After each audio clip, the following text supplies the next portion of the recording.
partir das noções de contingência e de perspectivismo, como problematizar a regularidade de alguns fenômenos, de alguns experimentos científicos, sobretudo das chamadas ciências duras, para além das convenções da lógica científica? Sim, se trata de uma pergunta complexa, né, evidentemente. Nós temos, sobretudo na epistemologia francesa, uma corrente que é a epistemologia histórica, que problematiza principalmente essas chamadas ciências duras, a biologia, uma delas, né, evidentemente, que é o trabalho do Georges Canguilhem, né, que ele fala que entre uma e outra época você tem como que rupturas epistemológicas, né, pelas quais saberes de uma determinada época que ainda não tinham estatuto científico, né, em determinado momento da história, passam a tê-lo. Por quê? Porque há um refinamento nos métodos de pesquisa, porque aquele saber que ainda não era totalmente normalizado pela ciência passa a sê-lo, e por aí, né, nós temos essas noções, né, atribuídas a essas ciências, são sempre epistemologias regionais.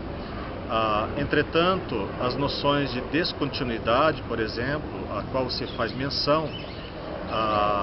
está descontinuidade ou ruptura em determinados momentos, mas o que o Foucault, por exemplo, utiliza é o privilégio da noção de descontinuidade. Ele está referido, sobretudo, às assim chamadas ciências humanas, e ele,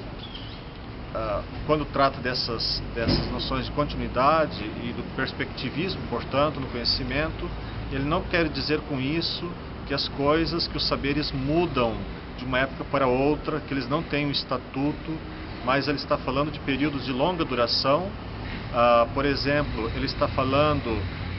que na Idade Clássica, gramática, história natural, análise das riquezas, que são os domínios que ele trabalha as palavras e as coisas,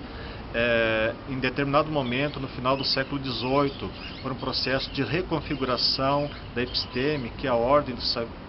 digamos assim, que torna possível a apreensão desses saberes, há uma reconfiguração desses saberes, e nós temos o nascimento de outras ciências, que são a biologia, a filologia e a economia política, e, portanto, o que Foucault mostra é que essas ciências que nascem na modernidade, elas não são a evolução daqueles saberes da Idade Clássica, elas são outra coisa. Por quê? Porque tem seus métodos próprios, porque a ordem do saber a qual elas se referem deixou de ser a mesma. Trata-se, portanto, de mostrar que cada saber é apreensível numa época de uma determinada maneira. Mas eu ressalto ainda que aquilo que se chama normalmente de contingência, de perspectivismo, etc., deve ser relativizado, porque no fundo são períodos de longa duração, são 150, 200 anos, período no qual, né, essas ciências têm um método específico, né, tem uma relação específica entre elas, e, portanto,